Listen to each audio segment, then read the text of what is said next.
This is Talk Business and Politics with Roby Brock. Welcome to today's Talk Business and Politics Daily. I'm Roby Brock. We are joined by John Brummett of the Arkansas Democrat-Gazette. Good to have you with us this morning. John, let's talk about all kinds of things kind of swirling in politics. A week to go almost. It's a political season. I know, it's good. And it's been a little bit of a fiery one here. So let's begin with the Supreme Court race, which may be becoming the most talked about race in Arkansas. You got Judge Kenneth Hickson, you got Justice Courtney Goodson, and you've got David Sterling, the challenger here. We've seen dark money playing in the Goodson race 2 years ago, and now we've seen it heavily this year. Judge Hickson has the Judicial Crisis Network going after him now. There's a strange dynamic at play here. Courtney Goodson was the victim of dark money criticism from an outfit calling itself the Judicial Crisis Network, which I can best describe as an ultra-right group that gets favorably cited on Breitbart. Because the judicial network is in crisis these days. Apparently. And I had a column written for tomorrow that I'd written over the weekend, I was quite proud of, that tried to put all this in context. And I said that, you know, Courtney Goodson, I sense a backlash coming against dark money. I think, from what I just generally hear, people think that outside groups are telling lies or making exaggerated charges. And I thought Goodson was emerging as the vehicle for the backlash. The candidate, whom I have actually preferred in my columns, Kenneth Hickson, a judge on the Court of Appeals, this morning happily announces, hey, they hit me too. This is a new kind of a Me Too movement. They hit me too. Okay. And there's a Judicial Crisis Network is up somewhere.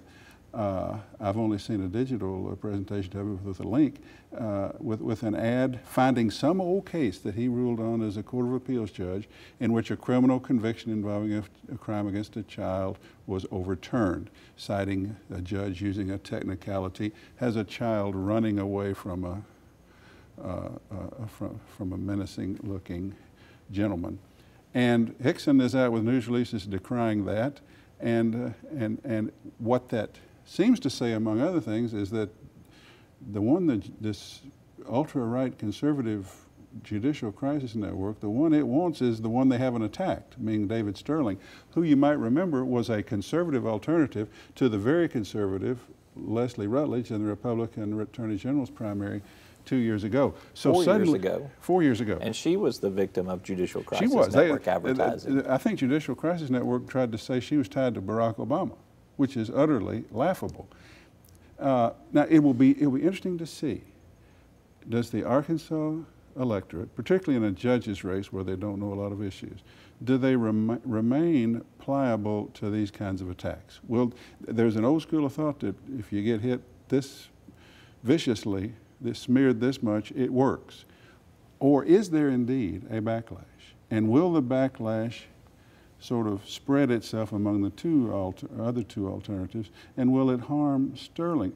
I'm not prepared to say that's going to happen, but I mean, you just walk around town and people, and the people with whom... There's a reason why smear ads still are on air, and it is because they work. That's what I just said. And until the backlash the people of Arkansas have a chance, if they'll wake up and pay attention and look at what's happening here and consider this, they have a chance to send a message, and we shall see.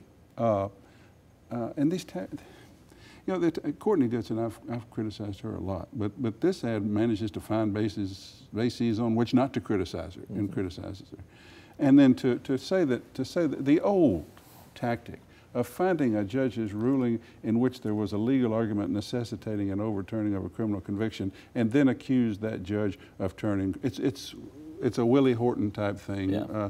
And it's been done in the past. It's been done a lot. Races, it's tried and true. It works. I'm hoping this time this thing I'm hearing, this percolation, will actually manifest itself in the polls. That we will see if the people of Arkansas can send a message, and we'll see. John Brummett, eternal optimist. I'm adding that to your resume now because of your hope for the future there. Okay. That's all I got to get a little. I don't think I deserve that. But here's my larger point about this too: is we still don't have a mechanism for controlling this dark money influence in elections. There's been something set up through some volunteers that have raised legal, eminent legal sources and they've made some statements and they've sent some cease and desist letters, but nobody's following them. They're still running the ads, and they don't stop them. They don't stop. Right. Clark Tucker, about whom we're going to talk momentarily, I think, as a legislator, proposed some restrictions on out-of-state spending and on dark money in judicial races. Based on my reading and other lawyers' reading of a Florida case, we could actually tell these people to get the heck out. That Citizens United, the full range of Citizens United freedoms to say what you want with as much money as you want, the Judge John Roberts in a 5-4 ruling said judicial candidates, even if you elect them in your state, they're not politicians. They're running for a specialty office, and seeming to say that the Citizens United liberties to spend would not apply and states could regulate them. That's what we've got to do. We do have a fine, upstanding group of eminent legal people who have taken upon themselves to look at these dark money ads, and they've already pronounced that the one against Courtney Goodson is false and misleading. They will momentarily do so on Hickson, I'm sure. But yeah, they just put out a nice statement, and they get one article in the paper, and that's the end of it. Yep. What we've got to do is stop this nonsense, and I think it's within our power to do so. But Sterling seems to be the preferred candidate of the Republican establishment of Arkansas. It seems to be. At the same time, he is the preferred candidate of these sleaze merchants from out of state. That's the problem. We need to separate the Republican policymakers from the sleaze merchants. No coordination between campaigns and dark money spenders. No, that's, you can't, I know. Let's shift gears here. Let's talk about the 2nd Congressional District race you referenced. Representative Clark Tucker earlier. He is part of the 4-person field in that big profile in the New York Times over the weekend about this race and how it's a little bit of a litmus of what we may be seeing across the country in terms of moderate candidates being preferred in some of these Democratic primaries. Is this race becoming the next Mark Pryor versus Tom Cotton race in terms of national profile and stature? And really, when you look at kind of the candidates in the race here, are we seeing something very similar to what we saw in 2014? I'd not made that connection or that comparison. I see more nuance than that, and I'm afraid I'm fixing to burden you with some nuance. But I'm taking an entirely different approach, and you can get back to your question. My answer to that is no. I don't see it as the prior. That's the answer I was looking for. That was a conservative Democrat against an extreme conservative Republican. You've got 3 unabashed liberals running against Clark Tucker, who is a mildly more abashed liberal. That's what you got here. Clark Tucker is to the left of Mark Pryor, to the left of Mike Ross.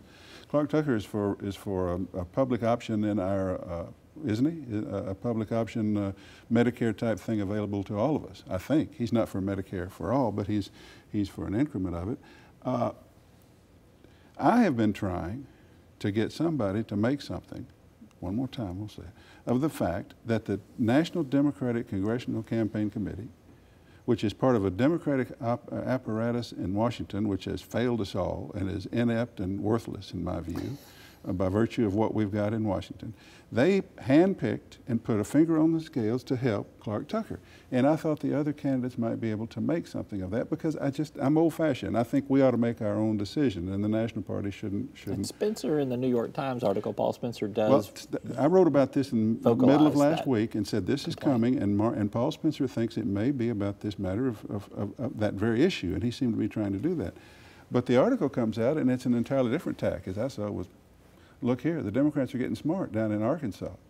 They got 3 liberals in there, but they're backing this this more moderate because they're playing to win. And Clark Tucker came off highly favorably in that article, as best as I read it. And Spencer and the others, not so much. Just some old progressives with some Bernie type or Elizabeth Warren type ideas, and the Democrats from the National Party are too smart to run with that in Arkansas. So I think this further speeds the train that is Clark Tucker's candidacy. He remains possible to likely to win without a runoff. He is a very good candidate. He is a very bright guy. I mean, I have the greatest admiration for him. But what's going to happen in the fall is all of this will be forgotten. Because these nuances between Clark Tucker and the others, the Republicans tend to destroy those with a couple of ads. Clark Tucker has a great commercial right now about health care, about health care, and he says in it, health care is a right. You know what a good Republican attack machine could do with that idea? That he's trying to create another entitlement. And Tucker is not Mike Ross. He's not trying to finesse and run as a conservative. He's trying to run as a little less of a traditional liberal than those are, a little more pragmatic. Republicans know how to erase that line. So, in the end, it'll be a traditional conservative Republican against a Democrat he's calling liberal, with some success in a district that includes, I repeat, Saline and Faulkner and White counties, Jason Rapert land, and I just, it may all come to nothing, but I'll say this, and then I'll quit. Clark Tucker is a very good candidate. His comments in that article were very well phrased to represent him as a Democrat who wants to blend progressive ideals with the ability to compete and win. And he's the best the Democrats could have, and they know it, and we shall see. We shall see, because the election is just a little over a week away. Let's turn our attention to the Little Rock mayor's race. Since we sat down a week ago, Mayor Mark Stodel announces he is not going to run for re-election now.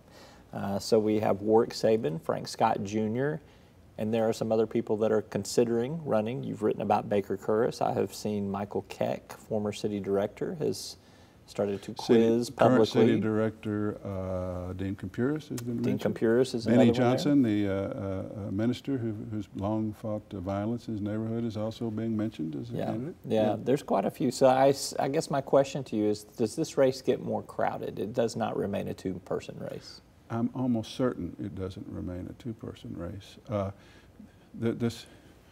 Scott and Warwick Sabin were running effectively on a basic, simple theme, and it's a powerful theme. It's the theme of change. Mm-hmm. Bill Clinton beat George H.W. Bush by saying change 20 times in the first 50 seconds of a debate. Change, change, change. Mark Stodel had been there a long time. People are ready for a change. But when the person from whom you're proposing to change takes himself out of the race, the key element of any campaign, which is its dynamic, its matchup, is totally blown up. Mm-hmm. So they've got to recalibrate their candidacies. Meantime, there may be an establishment guy, somebody off the city board, or somebody like Keck who has been on the city board, who gets in and sort of takes Stodel's place. Baker Curris is the wild card. I mean, he makes significant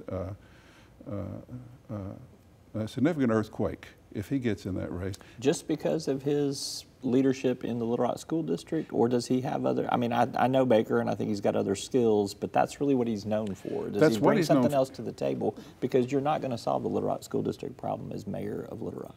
No. Do you know that in some cities, the mayor runs the school system? You know, and not in Little Rock. No, that doesn't. And nobody runs the school system in Little Rock. The state pretends to, but is not right now. To answer your question, there's a lot that Baker Curris offers that commends him for the job. I mean, he's a lawyer, he's a businessman, he's got a farm, he's got a long-time commitment to the community, and he is very, very smart and very, very energetic. But none of that has anything to do with what this is about. It is helpful in politics to be a hero and a martyr. And he happens right now, people's memories are short, and he needs to move pretty quick, but he remains, if he wants to take advantage of it, he remains right now a hero for the work he did, good yeoman's work for our public schools, and then he remains a martyr because the state fired him just when he was getting started. And that kind of status and that kind of goodwill, irrespective of all the other things he might offer, I think that's the essence of what he brings. And this idea that you saw how hard and effectively, how hard I was working for the schools and how effectively I was beginning to work, and that's a very tough problem. Put me to work doing that doing that for the city. I'm not saying he's locked down to win it. I'm saying he really blows the whole thing up if he gets in. I'm still thinking he's going to decide the job's doesn't suit his style, but we'll see. That's what everything comes down to, doesn't it? We'll see. And Warwick Sabin and Frank Scott do have the advantages of being out raising money in their exploratory committees and getting commitments from people, and that's a tough one to unlock. I've been talking to people who've given money to Sabin. I said, are you going to ask Warwick to send that money over to Baker Curris? And no, but there might be people who show up on 2 contribution lists.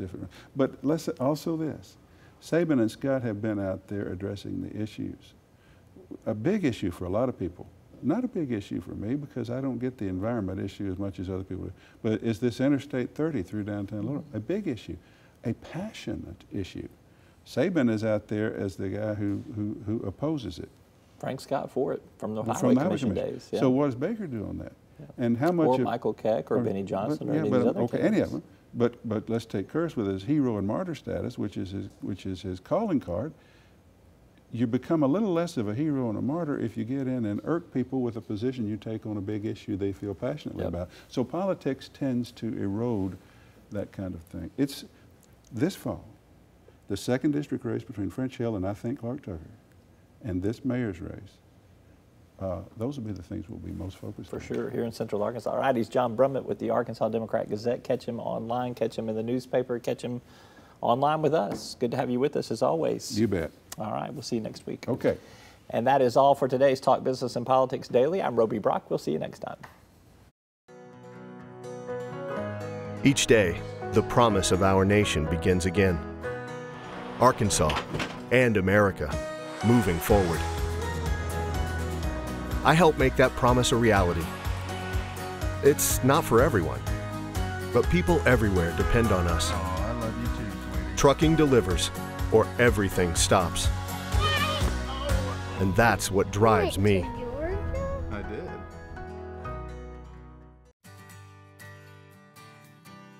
Arkansas Electric Cooperative Corporation provides electric energy across 2/3 of Arkansas. This is an exciting time in our energy history, with incredible progress being made in renewable energy and storage technologies. As our energy portfolio continues to diversify, we'll maintain an all-the-above strategy to provide reliable and affordable electricity. Ever since the first light bulbs were placed in our members' homes, the electric cooperatives have been the solutions provider for our members, and we want to continue that well into the future.